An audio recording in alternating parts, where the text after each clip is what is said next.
कलंक चतुर्थी को चंद्र दर्शन के कारण श्री कृष्ण पर लगा था स्यमंतक मणि की चोरी का आरोप। स्यमंतक मणि की चोरी और दोषमुक्ति की यह कथा सुनने से कलंक के चंद्रमा के दर्शन दोष से होती है मुक्ति।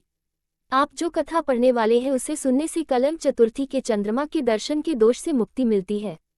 भाद्रपद मास के शुक्ल पक्ष की गणेश चतुर्थी को चंद्रमा के दर्शन से चोरी को झूठा आरोप लगता है। इसी कारण भगवान श्री कृष्ण पर भी स्यमंतक मणि की चोरी का झूठा आरोप लगा था।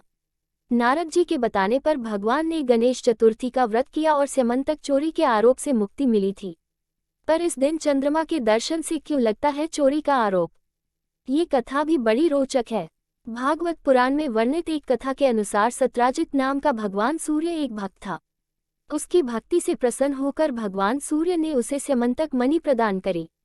उस मणि से सूर्य के समान तेज प्रकाशित होता था। उस मणि को सत्राजित ने अपने घर में एक मंदिर बनवाकर उसमें स्थापित करा दिया था। उस मणि के प्रभाव से सत्राजित बहुत समृद्ध हो गया था। उस मणि की विशेषता थी कि वो प्रतिदिन 8 भार के बराबर स्वर्ण प्रदान किया करती थी और उस मणि का जहाँ पर पूजन होता हो वहाँ अकाल, महामारी, ग्रह पीड़ा, सांप का भय, शारीरिक एवं मानसिक परेशानी और निशाचरी माया भी कुछ अशुभ नहीं कर सकती थी। उस मणि को पाकर सत्राजित को बहुत अहंकार आ गया था। भगवान श्री कृष्ण ने एक बार सत्राजित से कहा कि तुम यह मणि महाराज उग्रसेन को दे दो, वो इसका उपयोग जनसेवा के लिए करेंगे और इसकी सुरक्षा भी हो पाएगी। किंतु उसने लालच और अहंकार में आकर श्री कृष्ण के प्रस्ताव को अस्वीकार कर दिया। सत्राजित का एक भाई था, उसका नाम था प्रसेनजित। वो एक दिन उस स्यमंतक मणि को गले में धारण करके जंगल में आखेट के लिए चला गया। वो घोड़े पर सवार होकर जा रहा था, तभी वन में एक सिंह ने उस पर हमला कर दिया और उसे वही घोड़े सहित मारकर मणि लेकर अपनी गुफा की ओर चल दिया। वो अपनी गुफा में प्रवेश करता इससे पूर्व ही ऋक्षराज जाम्बवान ने उसका वध करके मणि को अपने अधिकार में कर लिया। जाम्बवान ने वह मणि लेकर अपनी गुफा में चला गया। जब सत्राजित का भाई प्रसेनजीत वन से वापस नहीं आया तो उसे बहुत चिंता हुई। वो उसे ढूंढने के लिए वन में गया। वहां जाकर उसे पता चला कि उसका भाई अब जीवित नहीं है। ये जानकर उसे बहुत शोक हुआ। उसके मन में विचार आया कि मेरा भाई मणि गले में धारण करके वन में गया था, इसलिए हो सकता है श्री कृष्ण ने मणि के लिए मेरे भाई की हत्या कर दी हो। सत्राजित ने जब ये बात नगर के लोगों से कही तो ये बात श्री कृष्ण तक भी पहुंच गई।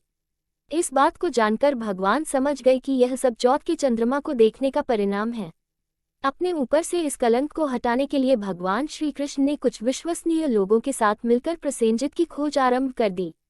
उसे तलाशते हुए वो वन में उस स्थान पर पहुंच गए जहां पर सिंह ने उसको मारकर उससे मणि ले ली थी। वहां से उन्होंने सिंह के पद चिन्हों का पीछा करना शुरू किया तो वो सिंह की गुफा के द्वार तक पहुंच गए जहां सिंह को मारकर जाम्बवान ने उससे मणि प्राप्त कर ली थी। वहां उन्हें भालू के पैरों के निशान मिले। फिर उन्होंने उनका पीछा किया और वो जाम्बवान की गुफा तक पहुंच गए। वहां पहुंचकर उन्होंने देखा कि जाम्बवान ने वो मणि बच्चों को खेलने के लिए दे रखी है। जब श्री कृष्ण और उनके साथी मणि लेने के लिए आगे बढ़े तो जाम्बवान वहां आ गए। जाम्बवान बहुत ही बलवान था। मणि के लिए दोनों में युद्ध आरंभ हो गया। श्री कृष्ण और जाम्बवान का युद्ध बहुत ही भयंकर था। पूरे 21 दिनों तक उनका युद्ध चलता रहा। तब जाम्बवान का मनोबल टूटने लगा और वो समझ गए कि यह कोई साधारण मनुष्य नहीं है बल्कि स्वयं नारायण है। तब जाम्बवान ने श्री कृष्ण के चरणों में गिरकर उनसे क्षमा मांगी और कहा कि मैं क्रोध के वशीभूत होकर आपको पहचान नहीं पाया।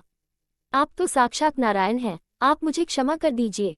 तब श्री कृष्ण ने जाम्बवान को कहा कि मैं यहाँ इस मणि की तलाश में आया था, क्योंकि मुझ पर इसको चोरी करने का कलंक लगा है।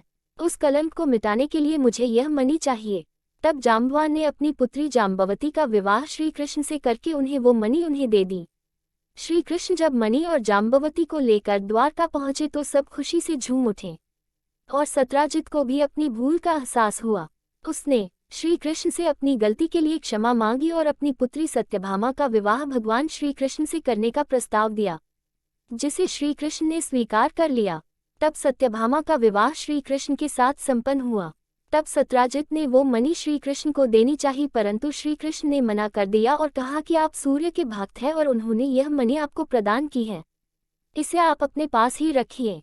इस प्रकार भगवान श्री कृष्ण को भी चौथ का चंद्रमा देखने के कारण मिथ्या कलंक लगा हुआ। ये कि भाद्रपद की गणेश चतुर्थी का दिन था। श्री कृष्ण भोजन करके उठे और अनायास या कह सकते हैं भावीवश उस दिन उनकी दृष्टि चंद्रमा पर पड़ गई। तभी नारद जी ने उन्हें आकर कहा कि हे प्रभु, आज के दिन चंद्रमा का दर्शन करने से आप मिथ्या कलंक के भागी होगे। उसके बाद ऐसा घटनाक्रम हुआ कि भगवान को मिथ्या कलंक लग ही गया। श्री कृष्ण ने पूछा, चौथ के चंद्रमा को ऐसा क्या हो गया है जिसके कारण उसके दर्शन मात्र से मनुष्य कलंकित होता है। तब नारद जी बोले, एक बार ब्रह्मा जी ने चतुर्थी के दिन गणेश जी का व्रत किया था। गणेश जी ने प्रकट होकर वर मांगने को कहा तो उन्होंने मांगा कि मुझे सृष्टि की रचना करने का मोह न हो। गणेश जी जो ही तथास्तु कहकर चलने लगे। उनके विचित्र व्यक्तित्व को देखकर चंद्रमा ने उपहास किया। इस पर गणेश जी ने रुष्ट होकर चंद्रमा को शाप दिया कि आज से कोई तुम्हारा मुख नहीं देखना चाहेगा। शाप देकर गणेश जी अपने लोक चले गए और चंद्रमा मानसरोवर की कुमुदिनियों में जा छिपा। चंद्रमा के बिना प्राणियों को बड़ा कष्ट हुआ। उनके कष्ट को देखकर ब्रह्मा जी की आज्ञा से सारे देवताओं के व्रत से प्रसन्न होकर गणेश जी ने वरदान दिया कि अब चंद्रमा शाप से मुक्त तो हो जाएगा, पर भाद्रपद शुक्ल चतुर्थी को जो भी चंद्रमा के दर्शन करेगा उसे चोरी आदि का झूठा लांछन जरूर लगेगा, किंतु जो मनुष्य प्रत्येक द्वितीया को दर्शन करता रहेगा वह इस लांछन से बच जाएगा। इस चतुर्थी को सिद्धिविनायक व्रत करने से सारे दोष छूट जाएंगे। ये सुनकर देवता अपने अपने स्थान को चले गए। इस प्रकार भाद्रपद शुक्ल चतुर्थी को चंद्रमा का दर्शन करने से आपको ये कलंक लगा है। तब श्री कृष्ण ने कलंक से मुक्त होने के लिए यही व्रत किया था। कुरुक्षेत्र के युद्ध में युधिष्ठिर ने भगवान श्री कृष्ण से पूछा, भगवान, मनुष्य की मनोकामना सिद्धि का कौन सा उपाय है? किस प्रकार मनुष्य धन, पुत्र, सौभाग्य तथा विजय प्राप्त कर सकता है? ये सुनकर श्री कृष्ण ने उत्तर दिया, यदि तुम पार्वती पुत्र श्री गणेश का विधिपूर्वक पूजन करो तो निश्चय ही तुम्हें सब कुछ प्राप्त हो जाएगा। तब श्री कृष्ण की आज्ञा से ही युधिष्ठिर जी ने गणेश चतुर्थी का व्रत करके महाभारत का युद्ध जीता था। सर्वशक्तिमान सर्वव्यापक भगवान श्री कृष्ण के पराक्रम से परिपूर्ण यह आख्यान समस्त पापों, अपराधों और कलंकों का मार्जन करने वाला तथा परम मंगलमय है। जो इसे पढ़ता, सुनता अथवा स्मरण करता है वो हर प्रकार की अपकीर्ति और पापों से छूटकर शांति का अनुभव करता है। ऐसी मान्यता है कि इस स्यमंतक मणि की कहानी कहने या सुनने गणेश चतुर्थी पर चंद्र दर्शन करने के दोष का निवारण हो जाता है।